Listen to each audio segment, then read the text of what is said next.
इतिहास में ना कुछ रहस्य ऐसे होते हैं जो वक्त के साथ और भी गहरे हो जाते हैं। आज हम एक ऐसी ही कहानी की तह में जा रहे हैं। कहानी नादिर शाह के उस खजाने की जो लूटा तो गया, लेकिन फिर बस गायब हो गया। ये सवाल ये आज भी सबके जहन में घूमता है। आखिर इतिहास का सबसे बड़ा चोरी हुआ खजाना गया कहां? पर रुकिए, ये कहानी सिर्फ सोने चांदी की चमक तक ही नहीं है। नहीं, ये कहानी है एक बिखरते हुए साम्राज्य की, एक बेहद क्रूर हमलावर की और इतिहास की शायद सबसे बड़ी, सबसे दुस्साहसी लूट की। जरा इस बात को सोचकर देखिए, दौलत इतनी इतनी ज्यादा कि एक पूरे साम्राज्य को 3 साल तक, आप सोच सकते हैं 3 साल तक लोगों से कोई टैक्स लेने की जरूरत ही नहीं पड़ी। ये कोई छोटी मोटी चोरी नहीं थी, ये वो दौलत थी जिसने एक देश की पूरी अर्थव्यवस्था को हिला के रख दिया था।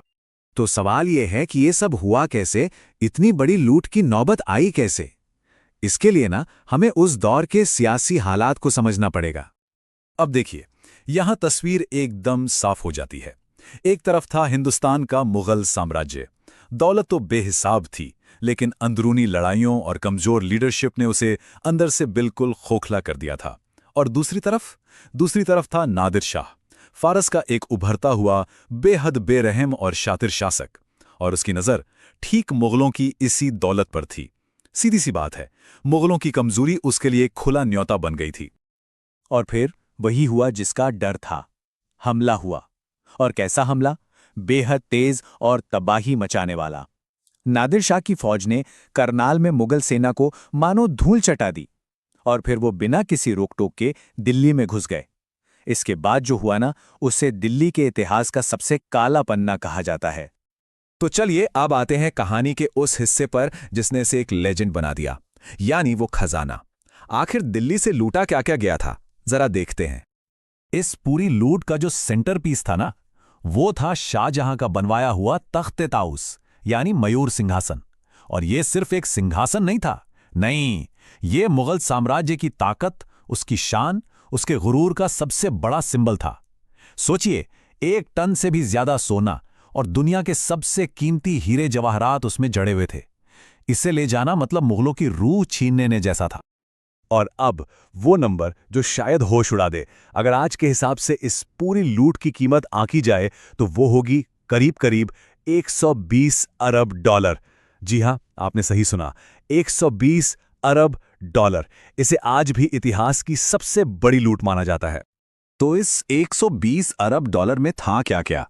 मयूर सिंहासन तो था ही, उसके अलावा दुनिया के 2 सबसे मशहूर हीरे, कोहे नूर और दरियाए नूर, और इनके साथ इतना सोना, इतने जवाहरात, इतना कीमती सामान कि उसे यहां से फारस तक ले जाने के लिए हजारों हाथियों, घोड़ों और ऊंटों का एक पूरा का पूरा कारवां बनाना पड़ा था। लेकिन कहानी यहां खत्म नहीं होती। असल में असली मिस्ट्री तो अब शुरू होती है। आखिर इतनी दौलत का हुआ क्या? ये सब गया कहां, कैसे गायब हो गया? जरा सोचिए, एक पूरे साम्राज्य की दौलत एक विशाल काफिले पर लदी हुई हजारों मील का खतरनाक सफर तय करके वापस फारस जा रही है। रास्ता तो मुश्किल था ही, लेकिन उन्हें क्या पता था कि सबसे बड़ा खतरा तो खुद नादिर शाह के अंदर ही पल रहा था। और बस यहीं से सब कुछ बिखरना शुरू हो गया। कहते हैं हिंदुस्तान की दौलत ने नादिर शाह का दिमाग खराब कर दिया। वो और भी ज्यादा शक्की और जालिम हो गया।